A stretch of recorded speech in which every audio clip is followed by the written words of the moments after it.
Hello everybody and welcome to this introductory video. Today I will be talking about ethical hacking and I will also introduce you to the course itself. So first off, you might have noticed that the term ethical hacking is composed out of two words. You have ethical and you have hacking. Now hacking, the definition of hacking is quite broad. I mean, it encompasses a very wide range of activities. However, if you actually go to any of the online dictionaries pretty much, and if you type in the term hacking, generally it will say that it has something to do with computers. I cannot say that that is not true. However, that is only a small portion of the definition. Rather, instead, the act of hacking is actually having any system, and I mean any system, not just a computer system, not just a digital system. In fact, the system doesn't even need to contain any electronic parts. So literally any system, having it do something that you intended it to do as opposed to what it was designed to do. Now, here's one short example that has been cited over and over again. You have a lock, basically. You have a door lock in your house. Everybody has one.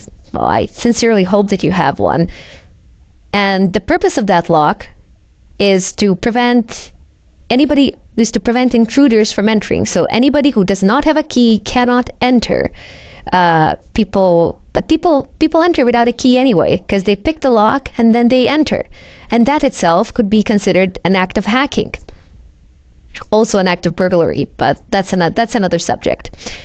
Anyway, the ethical side of it would be when you have these large automobile industry manufacturers, and then they hire these burglars to come and pen test their locks. So basically they pay them very good sums of money to go to their factories and to try to unlock their cars. This doesn't need to apply only to locks for cars. It can also apply for your door locks. Manufacturers of pretty much all sorts of locks, they hire people to actually try and pick lock them. And then if they succeed doing it, and if they succeed, they pay them a very good sum of money. I do believe that prices for one car manufacturer, they went up to 1 million euros if you manage to break their locks. But what I'm trying to say here is that the ethical side of it would be when you have a permission to do it, when it's within the constraints of the law. And the act of hacking itself can be within the constraints of the law, but doesn't necessarily need to be. Anyway, we will not be focusing on those types of locks today or during this course. During this course, I will teach you how to penetrate networks, how to exploit systems, how to break into computers, how to compromise routers, etc.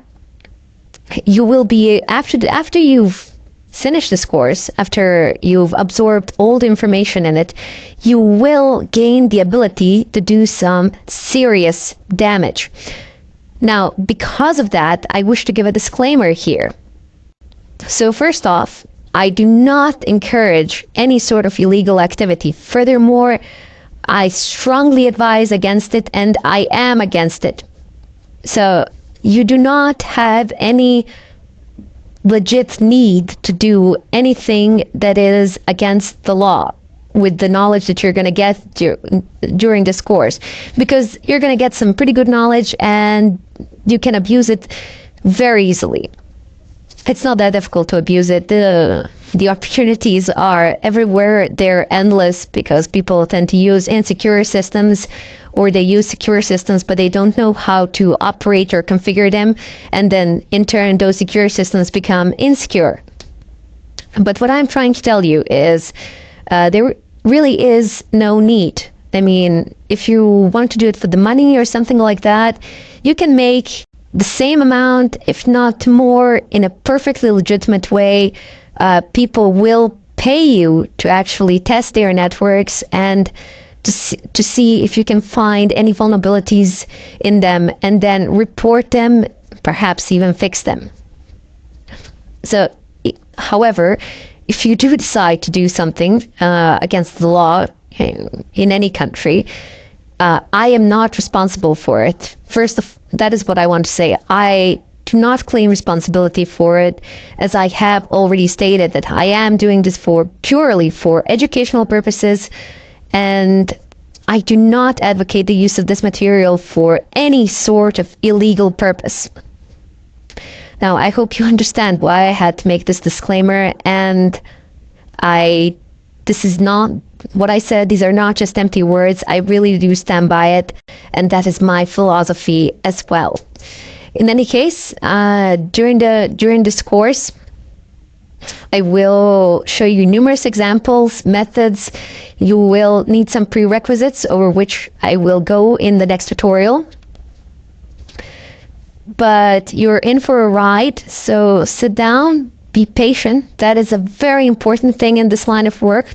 Patience, because everybody out there, if you are looking at this tutorial now, if you've typed in the term ethical hacking, and guessing at some point of time in your lives, like myself, you have seen a movie that involves some sort of hacking with computers, and you see this terminal and you just see them typing in something there, and it just basically works. It works within 5 minutes or something like that.